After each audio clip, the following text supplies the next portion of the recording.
Whether you're ordering wings for the game, whipping up a 7-layer dip, or ordering pizza, there's something about football that makes you want to eat. And this football season, Uber Eats has the best deals on game day food. No matter what you're craving, from 2-for-1 pizza to buy one, get one wings, Uber Eats will be dropping new deals each week, all season long. Uber Eats, official on-demand delivery partner of the NFL. Order now. Terms and conditions apply. See app for details. This episode is brought to you by Intuit TurboTax. Didn't file with TurboTax last year? That's in the past. Now, Taxes is getting the TurboTax app and filing your own taxes for free if you didn't file with them last year. File by February 18th. All tax forms, all 100% free. Now, this is Taxes. Intuit TurboTax. New filers and filers who didn't use TurboTax last year only must start and file your own taxes in-app by February 18th. Excludes TurboTax Live. Full terms at TurboTax.com. This episode is brought to you by Allstate. Some people just know they could save hundreds on car insurance by checking Allstate first. Like you know to check the date of the big game first before you accidentally buy tickets on your 20th wedding anniversary and have to spend the next 20 years of your marriage making up for it. Yeah, checking first is smart. So check Allstate first for a quote that could save you hundreds. You're in good hands with Allstate. Savings vary. Terms apply. Allstate Fire and Casualty Insurance Company and Affiliates. Northbrook, Illinois.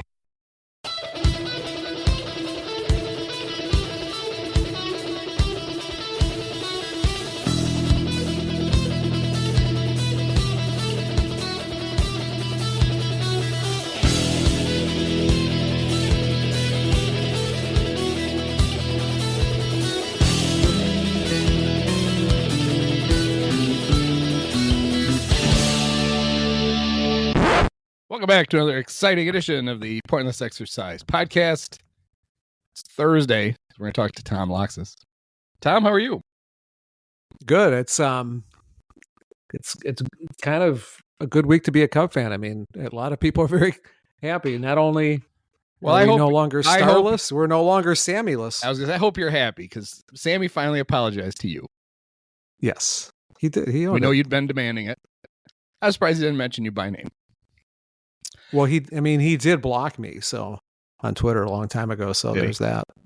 Real Mr. Just I wrote an article that 606, 609, however many. Yeah, something like that. Well, I'm just glad this long-running ridiculous soap opera may be coming to an end. I never understood why the Ricketts thought they had the right to do this. I guess they bought the team, but if he was so bad and did all this stuff he did before you ever owned the team, what did he do that was so bad? Nothing. And they made it so weird. Like they could have easily shunned him without being so obvious about it. Like just don't invite him to a lot of stuff, but invite him to some stuff. Nobody cares then. But instead, and then Tom would be so sanctimonious about it. Well, he knows what he did. Well, we don't know what we think we know what you think he did. Why don't you just say what he did? And why do you care if that's what he did? Now, I have a theory about why the Ricketts were motivated to keep Sammy away. Would you like to hear my theory? Yeah, let's hear that. Okay. Tom would always say there were former players who basically said that Sammy, he's a bad guy. You don't need him around. And I think it was one player. I think it was Brian Sandberg, who basically, remember he took a big part of his Hall of Fame speech was basically pointed at Sammy and the rest of the guys. Yeah. There were people who said, it's Kerry. I think once Kerry got on smashing his boombox, he just didn't really care. But I think it was Ryan. And it always seemed weird and pointless to me. So, but they got Sammy to actually have somebody write an apology for him that he signed, and they sent it out, and then Tom immediately accepted. Oh, how magnanimous of you to accept it. Congratulations.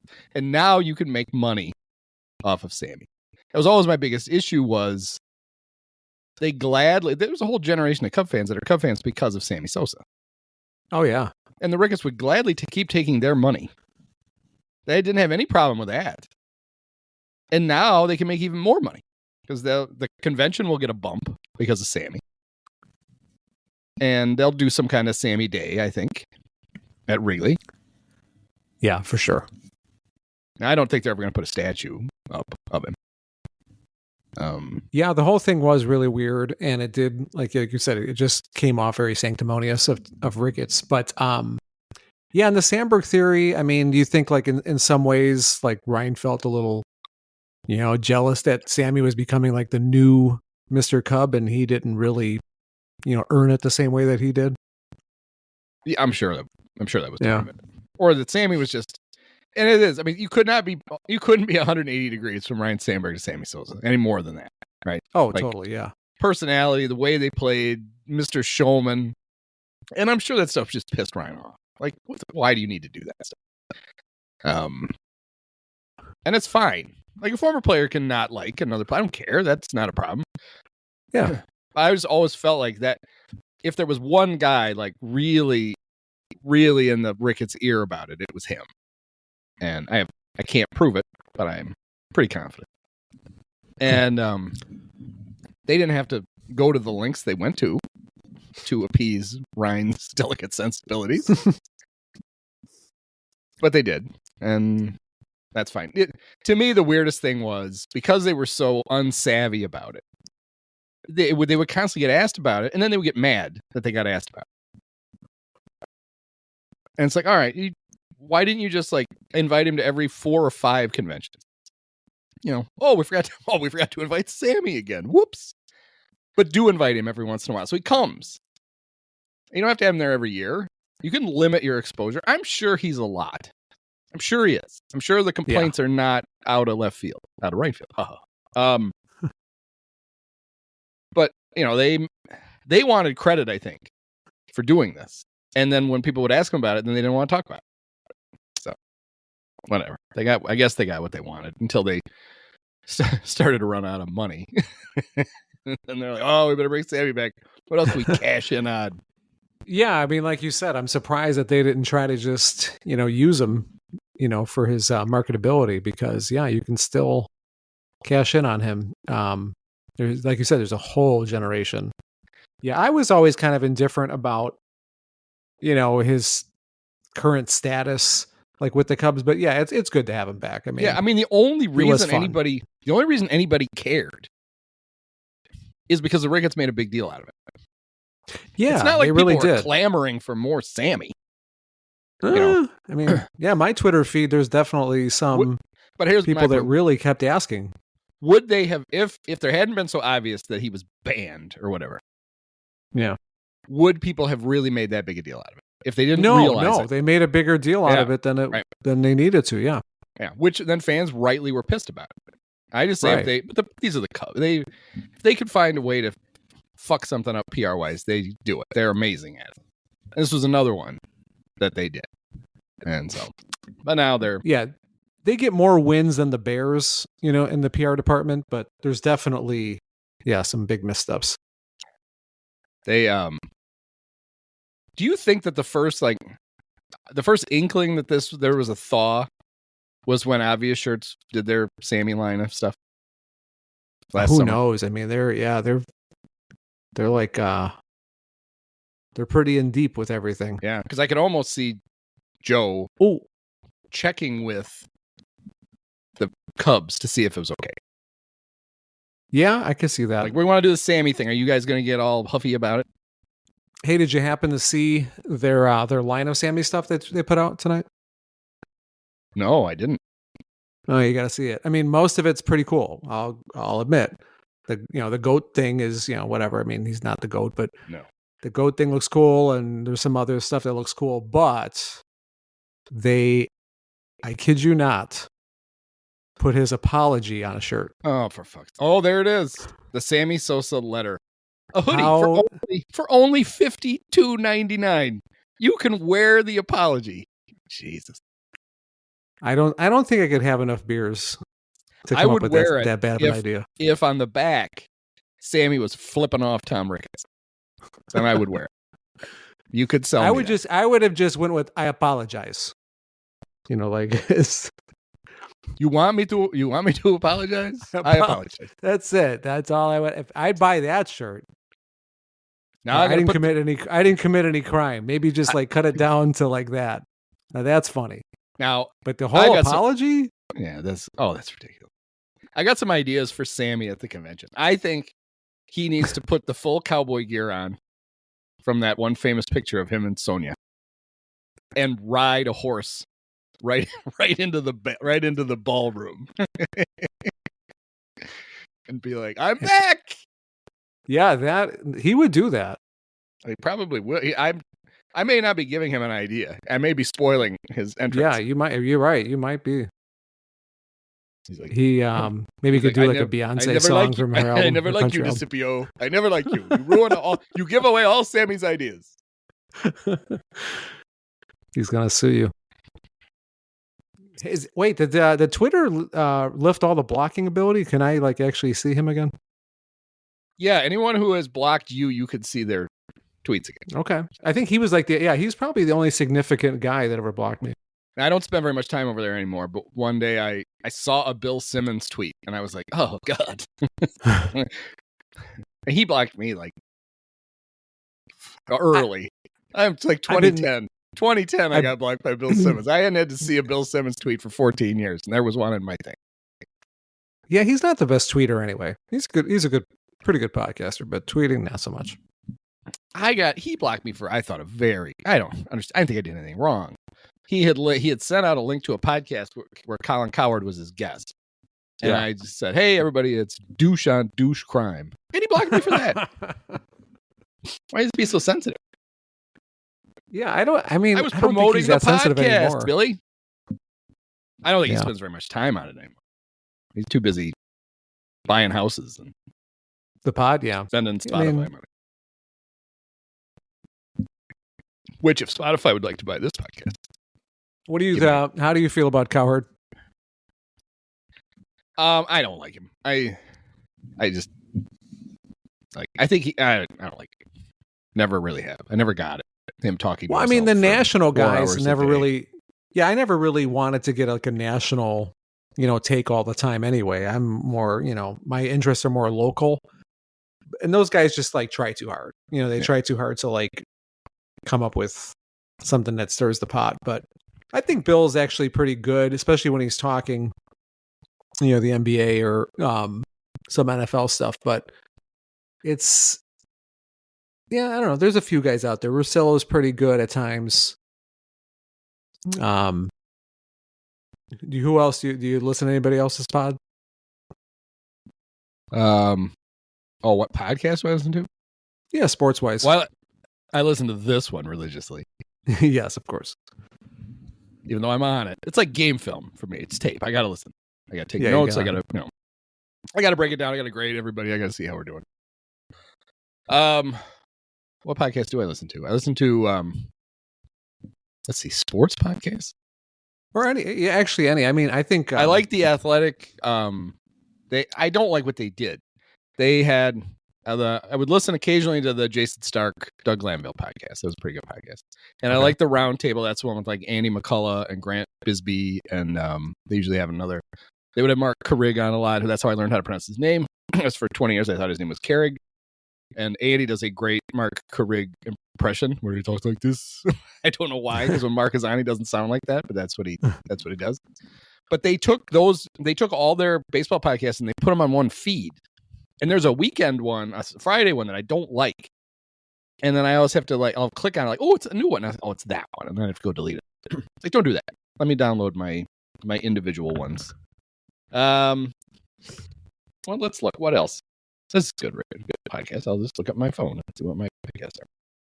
I'm old. I can't remember anything. Yeah, I don't have time to listen to as many as I would like to, but I have an Arsenal podcast. I like the Jimmy Traina podcast. I like the SI Media podcast with Jimmy. Okay. I like how Jimmy is the oldest 45-year-old in the world. He complains about the dumbest shit sometimes. It's just it amuses me. I listen sometimes to the Richard Deitch Media podcast. I haven't heard his pod, but I've heard him on Russillo. He's pretty good. I like the Press Box. That's the only Ringer podcast I listen to with Brian Curtis. Yeah, that's a good one. That's a good one. Sometimes I listen to The Distraction, the Drew McGarry, David Roth, Defector podcast. I haven't heard that. I occasionally listen sometimes to I've listened to the Athletic NFL Football Show. Yeah, with the Robert Mays. Yep, I like that. I like Robert Mays. And they used to be Mike Sando and Randy Mueller, the former GM of the Saints and Seahawks, had a podcast. Oh yeah, that was pretty good. The GM, whatever. And what I loved was that Randy could never pronounce anybody's names right. I just loved it. The way he would just botch people's names. So those. And then I got a lot of I feel like I get enough sports podcasting actually doing it. So yeah. I have a lot. Like I have the Pilot TV podcast is a good podcast. The Empire Magazine podcast is a good podcast. Excuse me. There's one I realized, a new podcast. It's not new. It's new to me that I really like. With it's Darcy Carden. She used to be on. She was on The Good Place. She was like sure, yeah. And it's a great idea for a podcast. It's called Wiki Hole. And so what she does is she'll have like 3 guests on, and they will pick a topic, and she will have done, not she, somebody on her staff will have done Wikipedia research on a topic, and she will quiz them. And then it's called Wiki Hole because then one topic, something in that topic will then move them to a new topic and by the end they've gotten to this ridiculous spot, and it's just good. It's fun. I also Paul Giamatti has a podcast called Chinwag, I think. And is a sports podcast, right? Because his dad was commissioner of baseball. Does that count? Oh, yeah. Yeah. And I always forget that. The ones where he interviews other actors and stuff are always really good. Otherwise, he has a lot of philosophers and stuff on, and I tend to just skip over those. He's a very interesting guy. So there you go. So now if you've listened to this podcast and you don't like this podcast, we've now given you a whole bunch of other podcasts you can listen to. Yeah. Nice job, Tom. Yeah, thanks. What do we think? It's do you think there's any chance Sammy will make the roster? I mean, before outfield's too crowded. Yeah. Can he play third base? I don't I don't know how you feel, but man, all of a sudden, I mean, like we said, if you drop a star in the middle of this team, they would look legit. It's kind of hard for my mentality to adjust to this, but right now they actually kind of do look legit. I mean, I know there's still some holes. I still think there's a lot of things that they can shore up, but they look a lot more interesting. So on the Tuesday podcast with Oleg and Praz, we talked for a long time about Oleg wouldn't let us go until we filled third base. He kept getting mad at our ideas, and Mike and I both getting way off track. He didn't like my suggestion. Well, I thought a great suggestion. Mine was because people like nostalgia so much, the Cubs 1 week at a time would bring back an old third baseman to play. Like Ron Say would play third base for a week. And I thought we might give Steve Buechele 2 weeks because he seems like he would still be pretty spry. And former Cub and All-Star Ron Coomer could play it for a week. And he didn't like that idea at all. So we didn't go about that. But we don't know if Ron can make a couple innings. We couldn't bend over. Third. Yeah, he might be able to handle a pop-up hit right at him. But anything else is just going into left field. But he can still hit, though. Or at least make contact. Of course, your guy would definitely be in there. Well, who? Luis Valbuena? Yeah. He's dead. Yeah. Oh, shit. I guess not. Yeah. I forget about that. Way to rub the salt in that wound. That is, Luis that's was going to be a problem. He was murdered, Tom. Luis was murdered. And they did arrest the guy. Still be an upgrade over Madrigal. He'd make just as many plays. But now I have an idea. So Nolan Arenado turned down a trade to the Astros, and he clearly wants to go play for the Dodgers. That's why he keeps. That's where he really wants to go. He basically gave him the Ryan Dempster.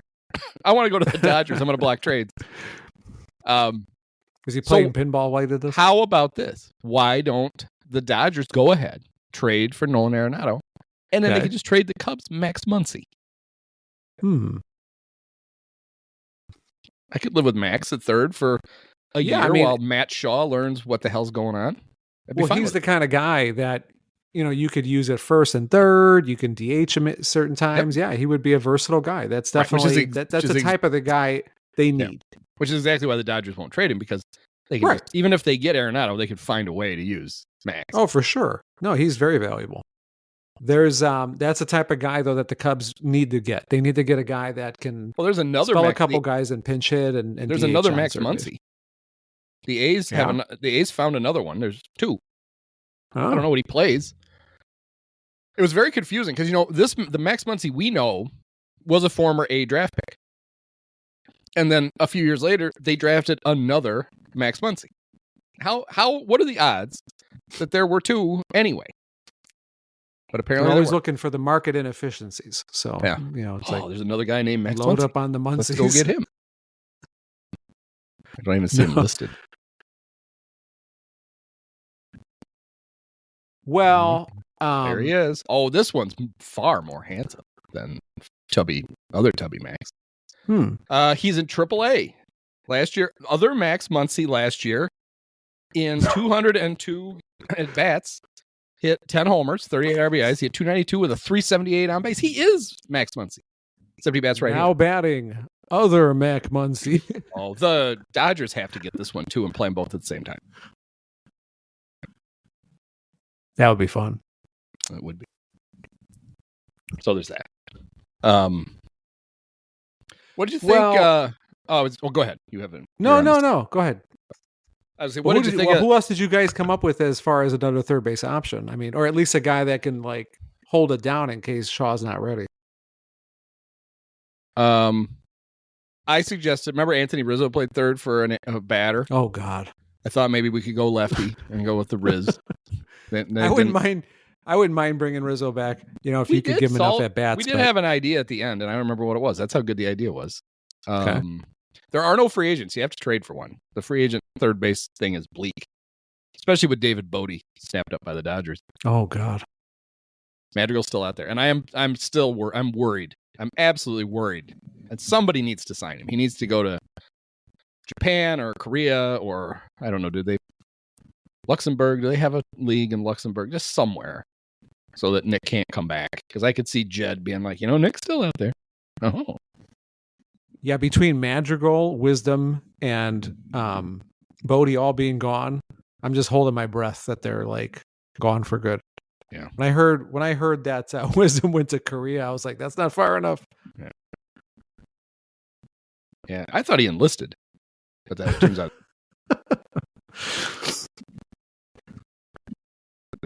Why did he do that? Do they pay well or something? Because I mean, you would think you'd be able to get a big league. He must have cashed in. Decided he didn't want Yeah. to take out. He probably would have had to sign a minor league deal, right? Maybe he's going to do some movies on the side or something. Yeah. So, it is funny though. There's people that are really waxing nostalgic about the Patrick Wisdom era. And I was like, well, I mean, what was the highlight? He was better than Frank Schwindel. Was that the highlight? Because like, well, at least this guy's kind of good. He he set the rookie home run record for the Cubs, right? Oh yeah, which I loved because he broke Chris Bryant's record while Chris Bryant was on the team, and Patrick is older than Chris Bryant. Yeah. Oh, Javi came up. I think I probably brought Javi up in case he gets released by the Tigers. Oh, I don't hate that. Especially if they fix it. What if his fixed hip turns him all back around? I mean, then, it wouldn't cost you much to do a flyer on him, and he's very versatile. You could probably talk to Rockies into giving you Chris Bryant. Yeah. Let's take a shot. Let's run it back. Oh boy. Let's get them all. Oh, but Bring I just Rizzo wanted to back. give one more thing about Wisdom. I mean, to me, I think the reason why I didn't really like watching him play anyway, but if he was just a power guy off your bench, fine, but that's not what he was. And the other thing is he just represents a part of Cubs history that I just hate. That whole thing between him and Schwindel was just nauseating. I mean, it was a rough week. Obvious shirts needed this. They needed the Kyle Tucker thing, and they needed Sammy because there's a lot of West Nasty shirts that are laying around somewhere, and then the Schwisdom shirts. There's an entire shipping container full of those somewhere. And then they can't. What about the Palatine Pounder ones? I figured they could dye those black. What third world country is going to get those West Nasty t-shirts? Well, Madrigal could take him with him wherever he goes. Playing in Nick Madrigal signed a contract to play in Haiti, and he's not being paid, but he gets to sell as many West Nasty. He gets to keep all the money from the West Nasty shirts that he sells to the refugees. The other set of refugees are wearing the Mash Mervis t-shirts. Still, hey, he's still here. He's still around. He's on the 40-man still. No, he's not. Yes, he is. Oh my God. Do you remember the excitement? They were interviewing his dad and everything. Yep. It was, well, oh my God. It doesn't take much for Taylor to interview somebody's dad. Oh, I know, but he was getting like radio hits and whatnot. Yeah, it was bad. It was funny. Keith Law, in his write-up that year of Mervis as a prospect, basically said he can't handle velocity. It's just not going to work in the big leagues. And it took like 3 at-bats. And you're like, oh, yeah, he was right. He can't. And he couldn't hit it. Good job, Cubs. Yeah. They were so proud of him because he was a free agent, right? Because the 2020 draft was only 5 rounds long. Yeah. And then they got him. They got their guy. And then it turns out to be bad. Oh, well. What did you think of the return for Cody Bellinger? It was okay. I mean, all in all, I think the deal was a good one because they got the Yankees eat, 75% of the money. So it's pretty solid. I mean, if Petit ends up being even marginally usable, I think that was a huge win. I don't think you're ever going to see Cody Petit pitch in him. I mean, he was okay. He's a body. He's a 30-year-old nothing is exactly what he is. I would have and I'm just saying, I would have. I guarantee you, they're like, well, we got to get a player. We can't just get the $5 million relief. We can't do a cash considerations for Cody Bellinger. Give us. Yeah, it would have been better to take like an A prospect or something. But at the same time, like I was just impressed that Jed was able to get him to eat that much. So that kudos to him. Because I think regardless. Well, congratulations on saving Tom Ricketts some money. Good job. Well, but I think you and I both agreed that we didn't want to pay Cody anymore. I don't think, money aside, I thought his value peaked. I would rather. And I was a big Cody fan. I would rather have played him in left and traded Happ. Oh, if that were on the table, sure. I think you would have gotten an actual return for Happ, and I wouldn't have to watch Ian Happ anymore. It would have been a win-win. I just don't think that guy will ever waive his no trade, and I don't know if Jed's interested in trading him anyway. I don't think he'll ever leave. I think we're stuck with him forever. I think going to be. We're going to get. They're going to. I fear that the next press conference is like his 8-year extension that he signed. And then he's going to replace Deshays in the booth. Yeah, that'll be great with it talking like this during the games. That'll be fun. Well, that was a nice pitch there. That was good. That podcast is so dull. I don't know how. I've only heard once. You've heard once more than you ever need to. Yeah, they show it. Was I'll be flipping around. I'll be flipping around, and I'll go by marquee, and it'll be on. And it's like, what the really? You're showing this? The only thing that's worse than hearing it is watching it. God's sakes, don't understand it. I mean, I know we don't like video these podcasts, but I still don't understand the allure of watching guys like talk like with like a closet behind them. I don't, I'm not sure. I know that's the whole YouTube generation, but like, and beside it, like the only show I grew up watching where guys talked and I loved it was, the sports writers on TV. And part of it was just funny to watch them sit there with the newspapers in front of them and just like a ashtray full of cigarettes. If they would have been drinking like hard liquor, that would have been even better. Waiting for Ben Bentley's cigar to actually set the papers on fire. Yeah. The only one who would have noticed would have been Tellender. The other three wouldn't have had a clue as the table burned up in front of them. He was the youngin' back then. The sports writers, it started on GN on radio, and I didn't know that. yeah, and Dave Van Dyke I was did on not a know lot, that. and he was good, and he was hard. I don't think they basically had a cast on the TV show. Those 4 guys were on most of the time. Every once in a while, one of them would be, at the track. Yeah, Joe Moosehill or whatever would come on there once in a while. Yeah, with his lazy eye. Yeah. All right, can we put Joe? Have him sit on the other side. No, Joe, could you face the back of the room? That'll work. All right, that's good. That guy had a head of hair on him, though. It would be really. We should go back and rewatch, and I'm sure the takes are just awful, terrible, but they were entertaining. They were, But the Chicago sports scene was so much better then. You had, Ditka and the Bears were good back then, and Jordan was around. I mean, they had shit to talk about. And they all made such an effort. Actually, Bentley always looked really good. He suit on, hair perfect. Yeah. But Bill Joust looked like he had literally rolled out of bed. Bill Gleason's got the he always had the stupid hat on, and he was always smoking. Yeah. Hey, he talked like this. And then Tellender was like the only one that was under 70. He was the kid to give the fresh perspective.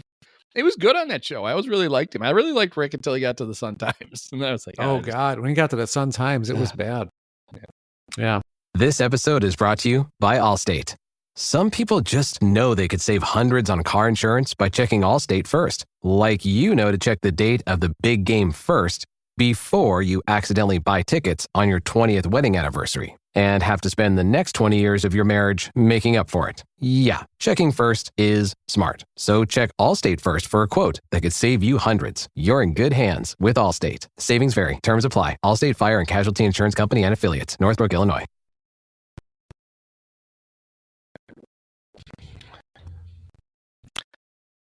Good times. The Cubs finally have a star. I mean, I have no idea if they've got the balls to re-sign him, but you know what? I mean, again, it's just, I know that it's Tucker's like first press conference and all that stuff, but he did look legitimately happy to be here. And I think there are a lot of players that really like playing here, and he might be one of them. So did you watch it? You saw the video of it? I did. I did see some of Jed, and I read your article. Well, and did you see the moment? It was great. The moment in the Tucker press conference where the Cub PR guy got on and asked him to adjust his camera. No, and he did, and it didn't change at all. And he's like, perfect. Like, that's the same. Because he was shooting like up his nose. Oh, Jesus. And actually, the reason I think they wanted him to tilt it was that they were showing it on marquee, I guess. And the lower third was basically covering at the bottom of his face. So they just wanted him to tilt up. And he made an effort. And he moved the laptop around a bunch. And when he stopped, it was right where it had been. And the guy's like, okay, perfect. Like, oh, yeah, that's great. Sad part is that's the same way that John Malley makes hitting changes. I was changing. Oh, that's perfect. It's like, wait a minute, do you really want me to have my hands over my head like Craig Counsell? Sure, that'll be. I felt like. I mean, I know there were a lot of signs, right? It was going to be tough to move Cody for anything, given that 2 years ago, coming off a really good season, nobody seemed to want him. This year, Cody's like, nobody's going to give me any money. So he just took the money from the Cubs. And the Cubs were just hell-bent on getting rid of as much of it as possible. But, man, I think, they could not have found a more perfect spot for him. He should really he wanted hit well to be there, in Yankee Stadium. I don't know if it's worth anything. He basically grew up there because his dad was playing for the Yankees. And but the best part of it, did you know? And we talked about this on the podcast before the podcast and then forgot to talk about it on the podcast.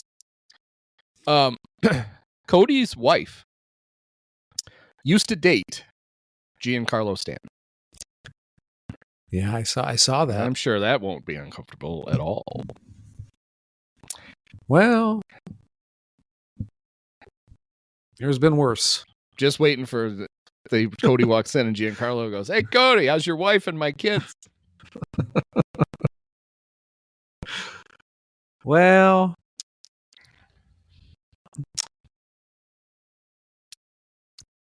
speaking of Ryan Sandberg, no.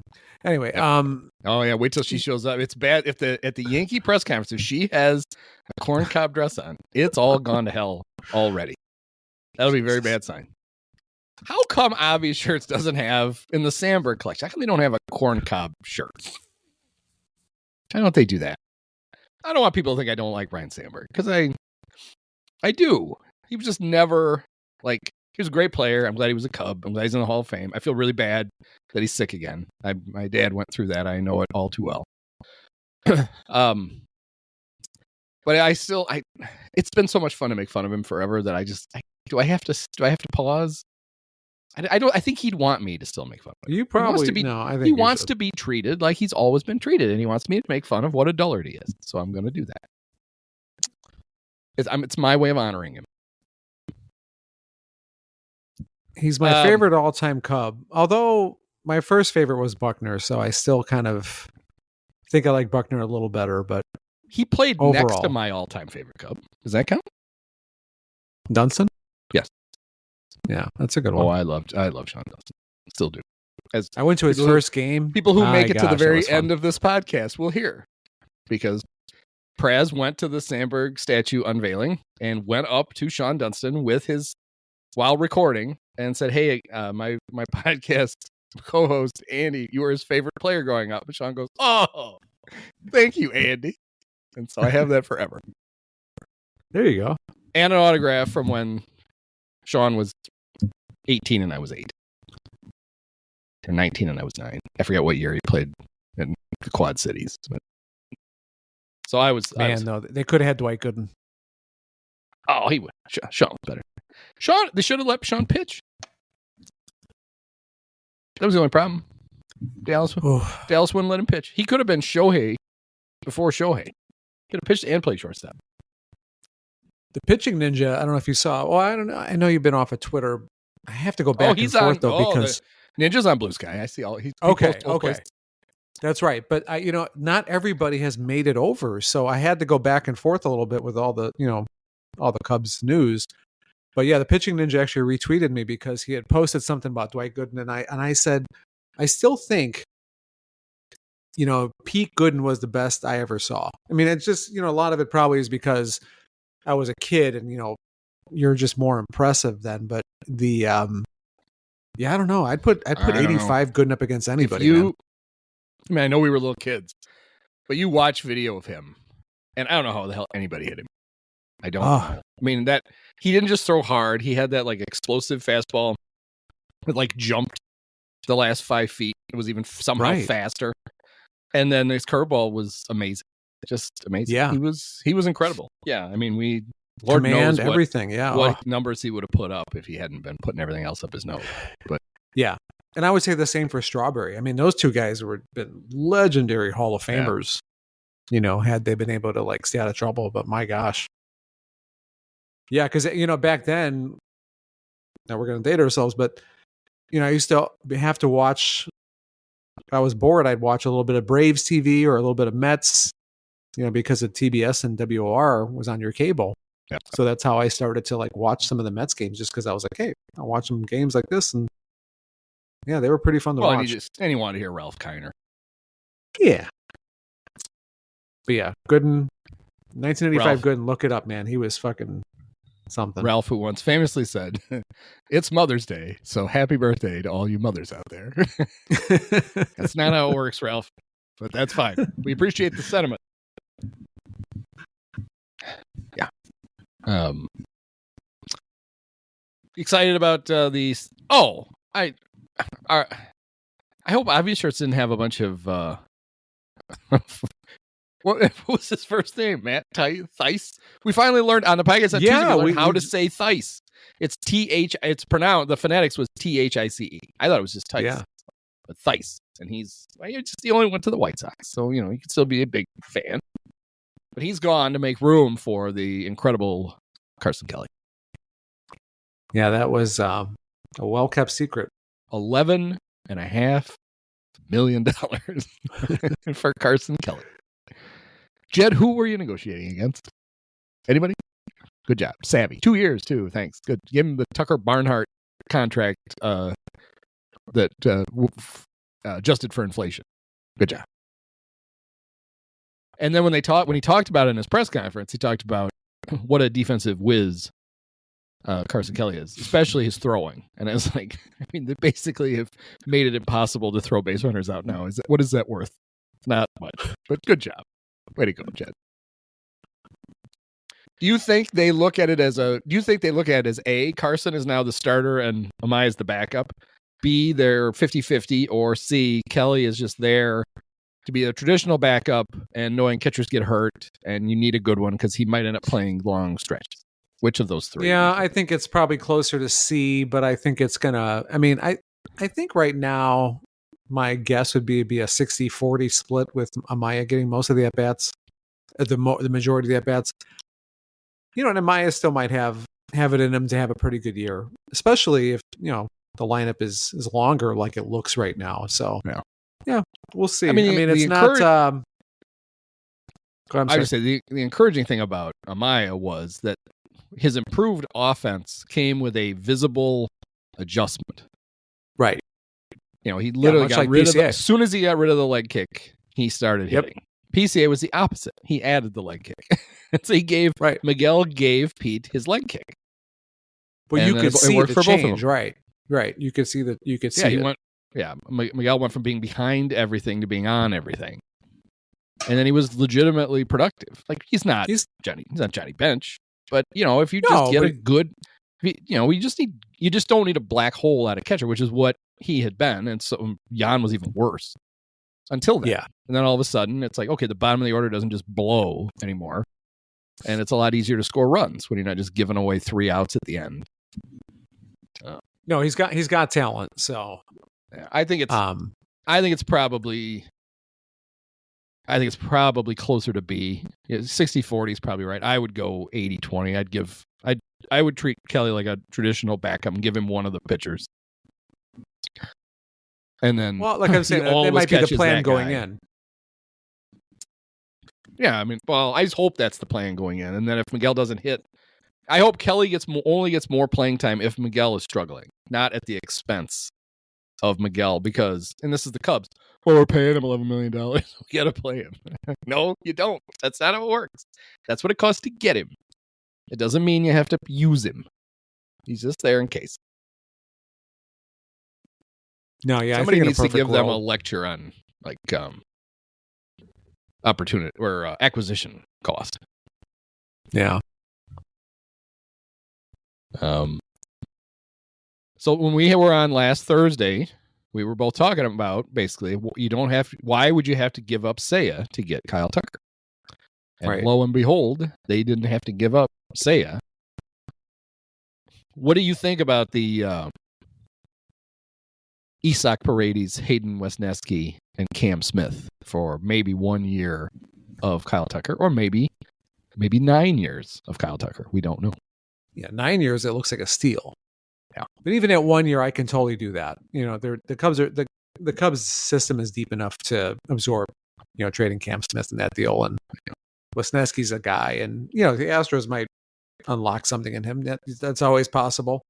These guys got some great stuff, but Paredes just made too much sense. He was exactly what the Astros wanted to replace Bregman with, and yeah, I'm just really, just to get Tucker even for this 1 year, I think it's worth it.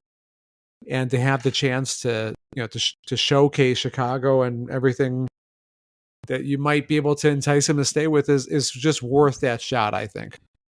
And I do feel, I might be naive in thinking this, but I do feel that the Cubs are going to make the effort to re-sign him. I think that Ricketts had to have signed off on this in some way. I don't know. Call me silly, but I feel like I think at some point he needs to know that the way he's gonna,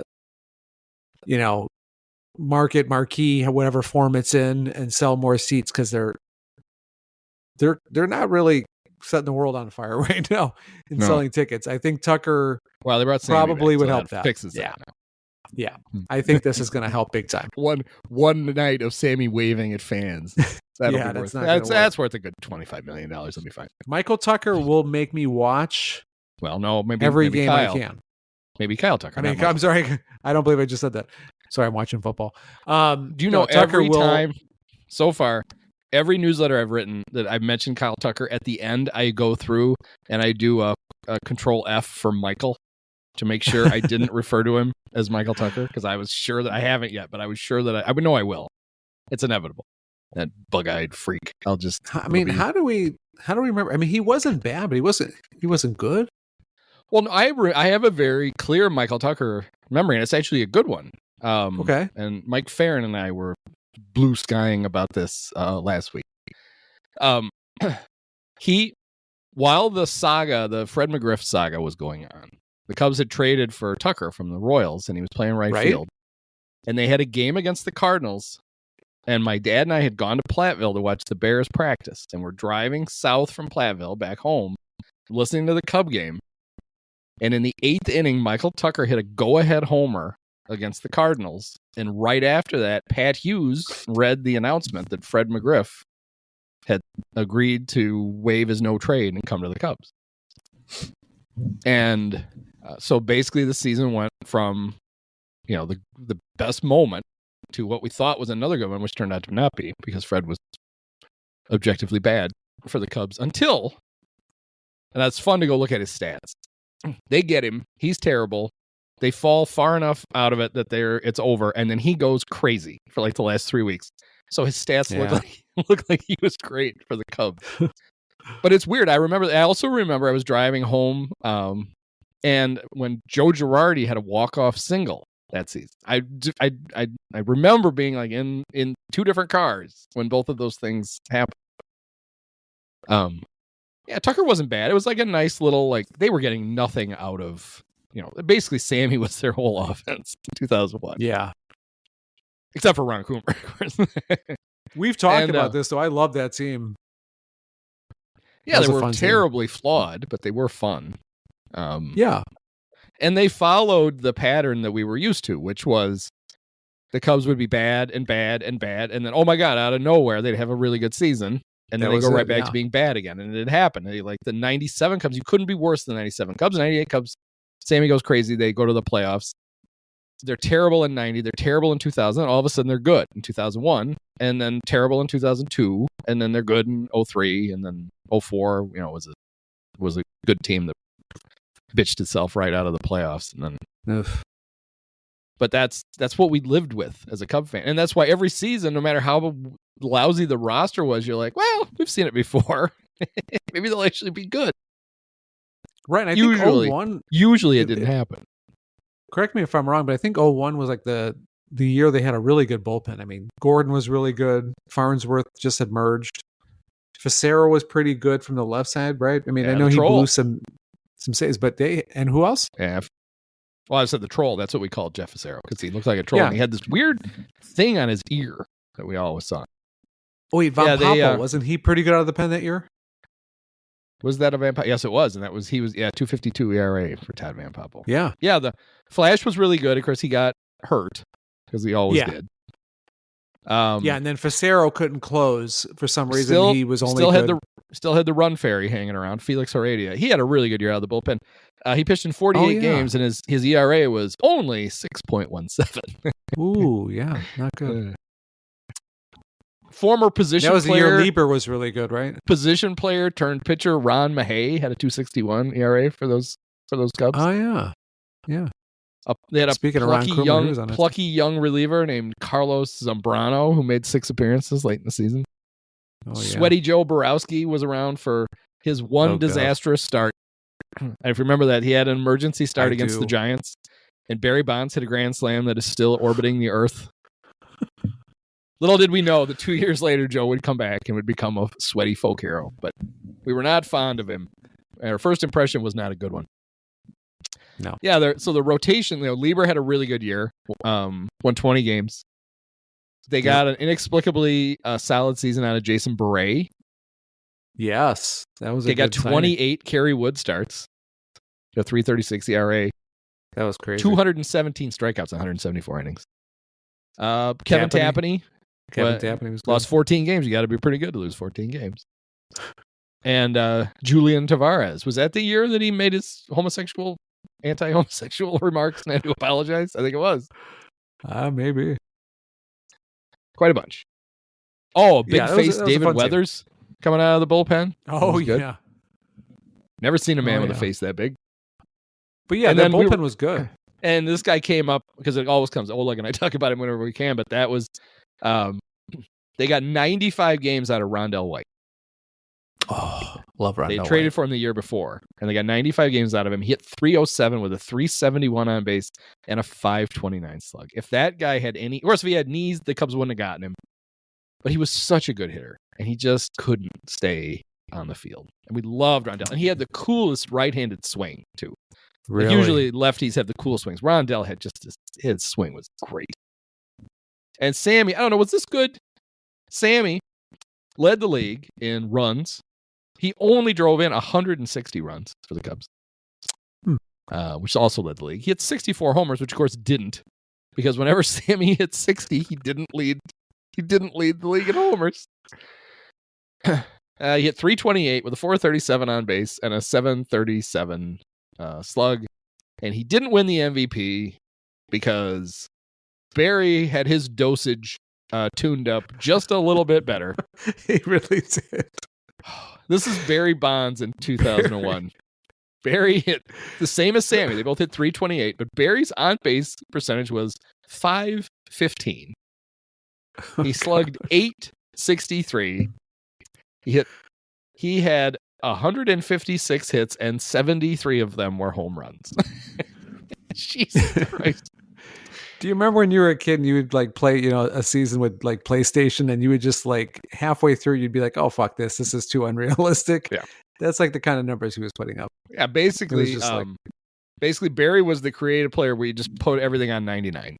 Right. He was just like, what are you guys taking? All right, I'm going to take that at times 1.5. And then over in the American League, just got like enormous. In the American League, Ichiro won the MVP. Was that his rookie year? He was rookie of the year and MVP. I believe it was. Yes. Ichiro's rookies. I mean, and the whole thing about Japanese players being rookies, they're not really rookies, but no. Ichiro won the batting title at 350. 56 stolen bases, led the league in hits, hit 350, 381, 457. Won a Gold Glove, a Silver Slugger, the MVP, the Rookie of the Year, and was an All-Star starter. Other than that, how did your rookie year go, Ichiro? Oh, just think about the numbers he would have put up if he would have played his whole career here. My gosh. Yes. Yeah. He's such a he was what, like watch. 27 when he got here? Well, I can tell you. He was. I knew you would. That's what I'll have to do is ask. 27. Yep. He played till he was 45. Yeah. He played 19 years. And he was still pretty good. Didn't show up until, he was actually, when he was 42, he had a full season with the Marlins, 143 games. He hit 291 with a 354 on base at 42. He's remarkable. Jesus. Yeah, he had an incredible run with Seattle. Yeah. It was amazing. Yep. Yeah, one of the best players I ever got to see play. So let's see. The Cubs do anything else? Let's see. They traded Cody that's the first Cody for Cody trade in big league history. Cody Poteet for Cody Bellinger. They got Carson Kelly. Yep. It looks like the Luzardo deal is going to die on there were supposedly some medical questions that they weren't. Do you think it'll die, or do you think they will not have to give up either Triantos or Casey now? Yeah, I think that they'll could just be some end up posturing involved. Mitigating their risk by giving up a lesser prospect. And in Cub fashion, that lesser prospect will end up being better than Casey. Exactly. Or Exactly. Well, you can have this guy. Oh, look at the new Rookie of the Year with that. Yep. No, I don't want to give up Casey if I don't have to, but at the same time, I do like the upside in Luzardo. I think that he's a solid 3 if he's healthy, and with the upside of being possibly a 2. He could, yeah. He's got that kind of stuff. Yeah. He was healthy 2 years ago. He was really good. He's really hard. He was really good. Yeah. I talked to the last time I was doing my pod was about a year and a half ago, and we were Sahadev and I were like, why can't the Cubs, make a deal for a guy like that? Because obviously the Marlins can't like hang on to everybody, and we talked about there's other guys in Seattle too that I would like to see them make a play for, but we'll see. I think that there's definitely between starting pitcher and back into the bullpen, those are the two things that they've got to shore up, and they've got to get a guy like we talked about that can either play third base if Shaw's not ready, or at least be another versatile piece off the bench. Because this team is far from complete, but that was why I just wanted Jed to make my little trade, which was you trade Cody to the Giants for Camilo Duvall and Casey Schmidt, and you got one shopping for two of your spots. But you would have had to have probably given the Giants some money, and we're going to do that. Oh, no. Right, yeah. Why would you have actually leveraged an asset for something valuable? This is much better. Despite the fact then that you would not have had to pay for a closer, and you wouldn't have had to pay for your a righty, either a righty off the bench or a guy who would play really good defense and probably not hit real great for you if you had to play a lot of third. But we'll see. I'm sure they'll find somebody. They're so good. Trey Mancini, does he know how to play third? Bring Trey wants to make a comeback. They're still paying him, right? I think there was deferred money in that. I think they honestly really are, but it's not very much. I think I remember looking at that and being like, oh, he's never going to go away.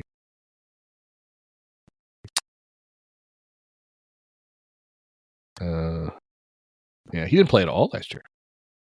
For anybody. Hasn't played since the Cubs released him. A good signing. It's always good when you go out and give the guy a 2-year contract. He had a little run with the Reds for a little bit. It was really short. Not in the big leagues, he didn't. Oh, that's right. They signed him to like a minor league deal, and he did not even make it, huh? Yep. He has not played since he was released to make room for Jamer. Ironically, he got replaced by Jamer with the Reds twice. Every time he goes somewhere, Jamer shows up, steals Trey's spot. Poor Trey.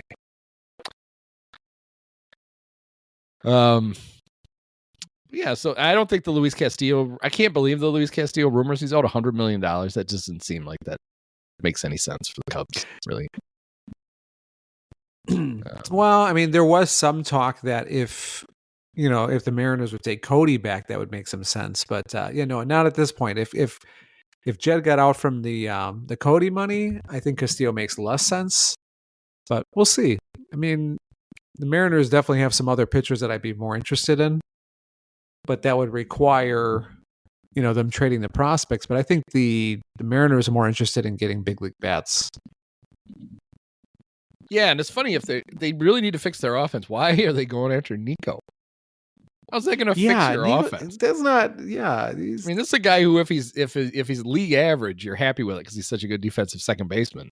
But this is not a guy who's going to transform your offense. It doesn't make any sense that that's the name that keeps cropping up. It's like, now I understood if the idea was to move Castillo so they could sign Christian Walker to play first base, that makes more sense. But on the other hand, why do they have to get rid of a guy to sign him? I mean, their payroll, that's like $100 million. Their total payroll. They can, I mean, baseball owners are a lot of fun. Well, how much money is Nico making? Oh, he got his extension. So he's not on his like ARB stuff anymore. I mean, they bought it out. It's not a lot of money, I don't think. I was going to say, they're acting like they're going to clear some salary by trading. First thing when you type in a base player's name, it autocorrects it fills in their wife. You start typing Nico Horner. It says what? First choice is always Nico Horner wife. What are people looking for? He signed his contract extension was 3 years, $35 million. He makes 11.5 this year and 12 next. Oh, okay. That's some. And then he's a free agent. Yeah. So that would clear up some space. Yeah, I could see them doing that. Which I mean, would if they think do that, makes him even less valuable in a trade because he's making oh real yeah. money. And the other teams are again, like, you know, well, he's nice, but I don't want to. I'm not paying that guy $12 million to do that. No. no, yeah. I mean, you and I have talked about it. I mean, he's on a contender. You know, you put him in the middle of your infield. He's really good, and at the same time, he can hit. But you know where he doesn't fits? provide a lot of offense. You know where he actually fits now? Cubs. Yeah, Like he actually fits the team now because they added the big bat, so you can just keep him. Well, yeah, somebody was saying the other day, like how they had all these like solid, components, but not, the main, the main thing. And I was just saying, like, yeah, it's basically like going to a steakhouse and getting all the great sides and the appetizers and not getting a ribeye. It's like, now we got the ribeye. I know one of the guys we offered up. We were really stretching. Glaber. Okay. Glaber. To play third base. Oh, I like Glaber. Yeah, as a stopgap, and then to be and then so last year when that was the Yankees' plan when they got Jazz, they were going to move Glaber to third, and Jazz was going to play second. And Glaber said, "No, I don't want to do that." So they said, "All right, Jazz, you want to learn how to play third?" He said, "Fine, I'll do it." And now he's a free agent. Glaber is like, "Oh, I'll play third. Sure, if it means I can get a job, I'll do it." So. Yeah, I would take him, and he could play a little second. He could play a little short in a pinch. Yeah. How many times we play the Orioles? That's always the key with. Excuse me. It's always the key with Glaber. Or the key with Glaber is how many home runs did he hit against the Orioles that 1 year? It was. Yeah, Which year was that? It was. All right, 2019. He hit 38 homers. That's when That's when we're like, oh my god, they gave away a star. What did we do? Yeah. And he's not a star, but he's not a bad baseball player. Let's see what he did against the Orioles. It's ridiculous. I remember. It doesn't want to load for me.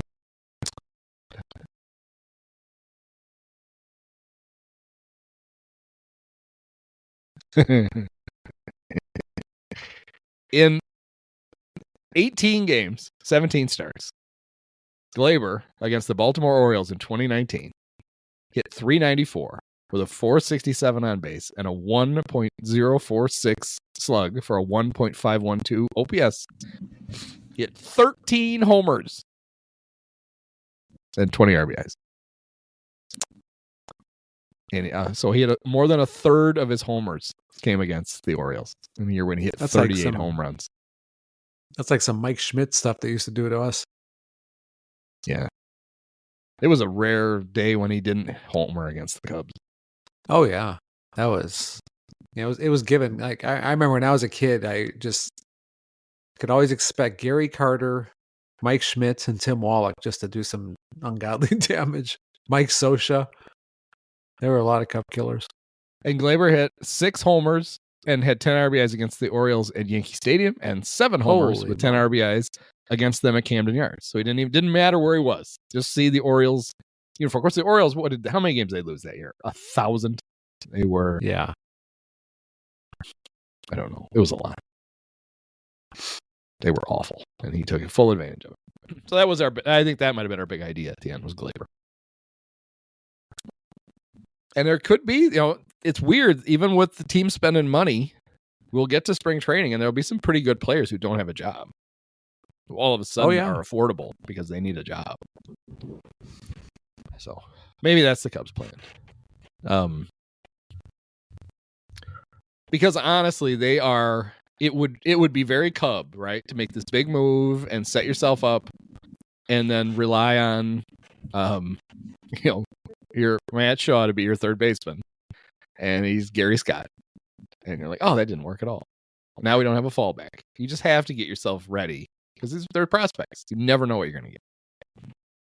Yeah, totally. And even if you get the best version, big league version of Matt Shaw, I mean, what is he? 5'10", 5'9", 5'10"? I mean, he's not going to be he's not going to give you typical offense at third as far as power. He might be a really productive player, but he's a little guy. I don't think you're going to get, 25 or 30 homers out of him. Yeah, it's hard to say. I mean, he's definitely been described as like a Dustin Pedroia type, so Isn't that what we'll everybody? see. Isn't that every short guy gets compared to Dustin? They were making Dustin comparisons to Nick Madrigal when Madrigal was with the Sox. Was there a less apropos comparison? Actually, the guy who gets a lot of Pedroia comparisons is Triantos, right? Yeah, I think I don't know. Triantos might have a little more power, but I think Shaw's going to be a hell of a hitter. I mean, Shaw hit 19 homers last year in the minors. Yeah, I mean, that would play. I mean, again, they're not. I mean, I don't think that they're going to be. Of course, he had 7 of them in Iowa in 35 games because Iowa's a launching pad, apparently. Yeah. Maybe we won't. Well, I'd be okay with Shaw being the opening day starting third baseman if they really put some money into the pitching. You know, whether it be starting and bullpen, I'd be okay with that. He's listed at 5'9". That's a bad sign. How tall is he really? 5'7"? Nobody lists their real height. I used to love the fact though they update MLB updates it so rarely that when Morrell came up with the Cubs, they still had him listed as 145 pounds. It's like I don't think he weighed. It's still his baseball reference. Christopher Morrell, 5'11", 145 pounds. I don't think he weighs 145 pounds, guys. Maybe give him 50 more pounds. He's a normal sized man. He's not. He was a child when you weighed him. You might want to weigh him again.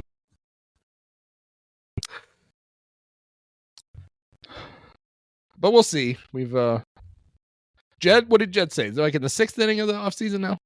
His stupid "what inning are we in" analogy that he likes to give, and now the writers ask him every time, "What inning are we in now, Jed?" All right, smart guy. What inning do you think we're in? But yeah, they still need back of the bullpen. They could use at least another starting pitcher, just because you need depth. They need a third baseman, and they need bench. They've got to give Craig a better bench. He clearly wants to use it.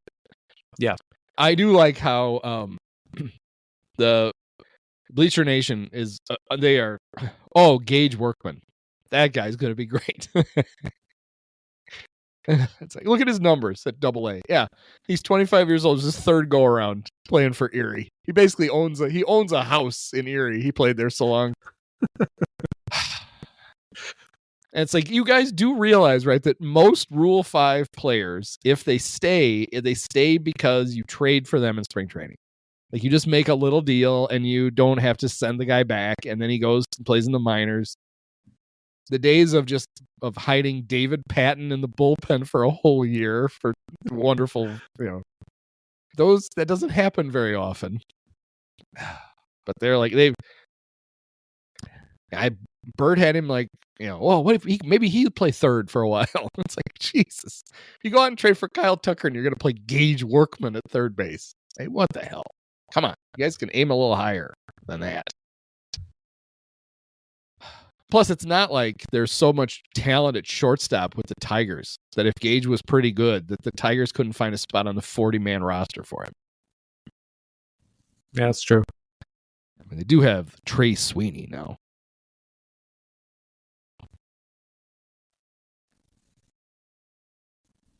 Trey Sweeney is an awkward name. It sounds like a euphemism for micro penis. You have a Trace Weenie. Okay. I feel bad for Trey going around life with that name. He was the Tiger shortstop in the playoffs, right? I believe, yes, he was. Started all 7 games. Wow. They got him in the Jack Flaherty trade. He went to Eastern. Who knew? First round pick out of Eastern in 2021 by the Yankees. So how do you get to the Dodgers? Let's see. I'm the only one who cares. December 11th, 2023, traded to the Dodgers for Yorbit Vivas. Oh, that's a great name. And Victor Gonzalez. And then he was traded with Theron Lorenzo to the Tigers for Jack Flaherty. That's some good names that Trey gets traded with. It was funny. I've always liked Flaherty too. Yeah, and if you have a big guy that could sign, you wouldn't have to give him a qualifying offer. Yeah, I wouldn't mind. And we that. talked on Tuesday about. Oh, did you know this? I'll just redo the topics with you. Mega Montemuro was on like Sirius XM, and she was talking I heard it. on their baseball. Oh, did you heard her talk about how much they went over the luxury tax by? Yes. She thinks just over $100,000. Excruciatingly funny. Holy shit.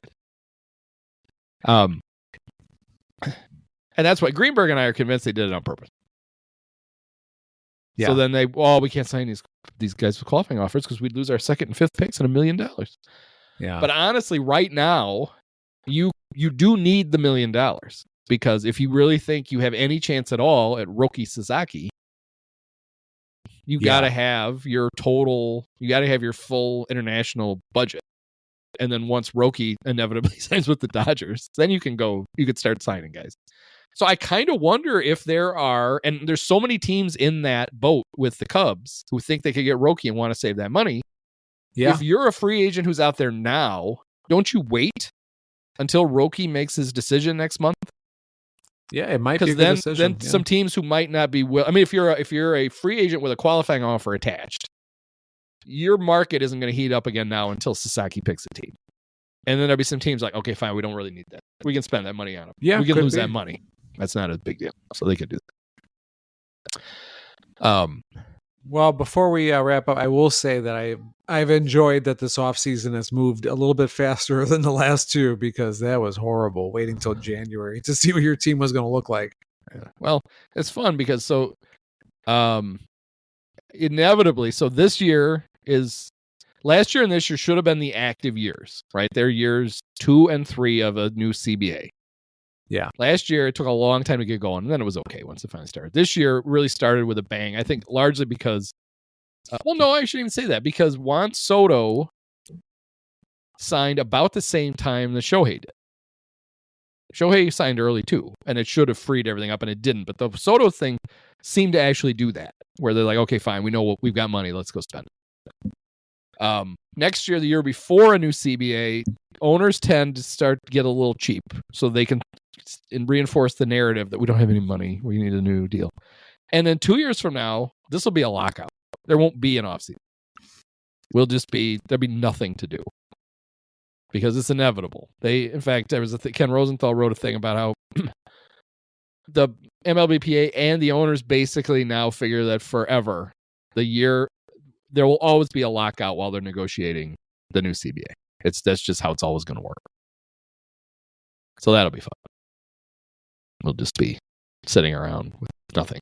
And it could be that the owners really push for a salary cap this time, which that means strike. Or not strike, but that means missed games if they really stick to their guns there. So let's enjoy this year while we can, because it might be. Yeah. Maybe the Cubs will factor that in.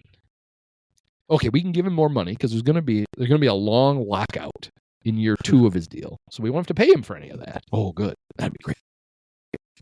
And then we can claim biblical losses, and we can fire everybody, and then it'll all work out. I did like Jed, and he was right?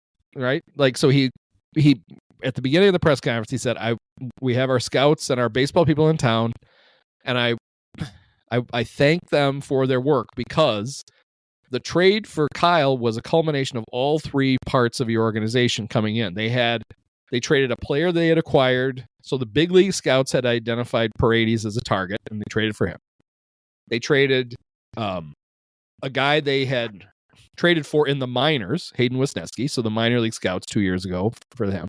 And they had traded their number 1 draft pick. So it was the amateur scouts, the minor league scouts, and the big league scouts had helped them identify 3 players who they traded for a great player. And I thought it was very nice of Jed to thank them. But I also wondered if maybe Jed should then have acknowledged that they also fired a bunch of those guys, and they're not replacing them. Our scouts do a great job, especially the ones we haven't canned. Oh, well. It is kind of, you look at you talk about how important that is to have that infrastructure. And then in that same offseason, you've decided that it's not that important to have that infrastructure because we're just going to rehire this guy. And now we have a computer that has replaced that guy. That's right. We have an AI. We have a computer that can do all 4 of those guys' jobs. Yeah, that's right. And it's in Carter's office. All right. Well, thanks, Tom. This was fun to talk about. Yeah. We actually have real Cubs news that we can talk about. Yeah. And we didn't talk about the Bears, so that's a plus. Yeah, who cares? Oh, next Thursday they're going to be on, so I don't know if we're going to do this. Well, I'll just do it live during the game. All right. All right, well, thanks. Is Caleb okay? Is Caleb okay? That's basically all we'll be doing. Many of us have herpes. No, I thought it generally sucked. I didn't think it was a specific suck. I thought it was like an all-encompassing type of suck. So, we're going to try and rectify that. But for right now, I'm going to be pretty pissed about it. You can't quote that.